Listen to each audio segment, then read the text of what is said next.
Okay.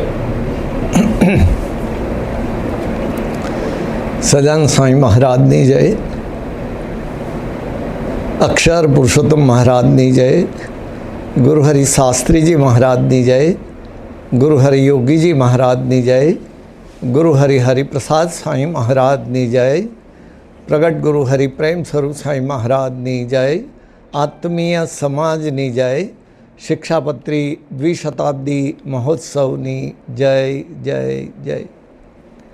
ભગવાન શ્રી સ્વામિનારાયણે વડતાલ ધામની મહાતીર્થરૂપ પવિત્ર ધરા ઉપર અદ્ભુત ગ્રંથ અર્પણ કર્યો. એ ગ્રંથ એટલે શિક્ષાપત્રી. એ શિક્ષાપત્રી ગ્રંથ અર્પણ કર્યો એનું દ્વિશતાબ્દીનું આ વર્ષ ચાલે છે. એ શિક્ષાપત્રીમાં ભગવાન શ્રી સ્વામિનારાયણે અદ્ભુત આજ્ઞાવચનો કહ્યા છે અને એ આજ્ઞાવચનોના ફળ સ્વરૂપે આશીર્વાદ આપતા એમ કહ્યું છે કે અમારી આ શિક્ષાપત્રી એ અમારું વાંગમય સ્વરૂપ છે અને આ શિક્ષાપત્રી પ્રમાણે જે પોતાના જીવનમાં આચરણ કરશે તેને ધર્મ, અર્થ, કામ અને મોક્ષ ચારે પ્રકારના પુરુષાર્થની સિદ્ધિ પ્રાપ્ત થશે. એ શિક્ષાપત્રીમાં ભગવાન શ્રી સ્વામિનારાયણે સદ્ધર્મ અને સદવિદ્યા પ્રવર્તનની આજ્ઞા કરી છે.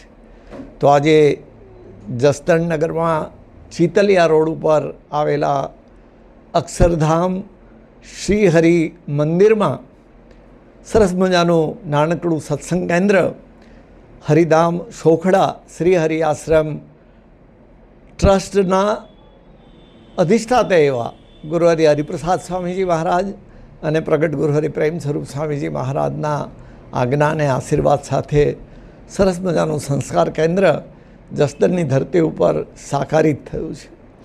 અત્યારે કડીકાળના આ પ્રવાહની અંદર જોઈએ તો શિક્ષાની સાથે બાળકોને સંસ્કાર આપવા એ હવે માતા પિતાના હાથની વાત રહી નથી. સંયુક્ત કુટુંબોની પરંપરા જે આપણે ત્યાં વર્ષોથી ચાલી આવતી હતી, હવે એ પરંપરા રહી નહીં. એટલે જે બાળકોના સંસ્કારની પાઠશાળા ઘર ગણાતી, એ ઘરમાં બાળકોને સંસ્કાર મળી શકે એ બહુ ભાગ્યે જ બને એવી પરિસ્થિતિ થઈ.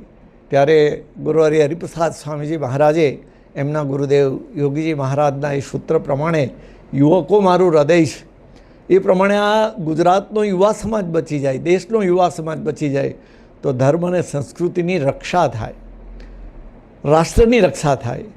એટલા માટે પ્રભુ ભક્તિ, ગુરુ ભક્તિ અને એની સાથે સાથે રાષ્ટ્રભક્તિના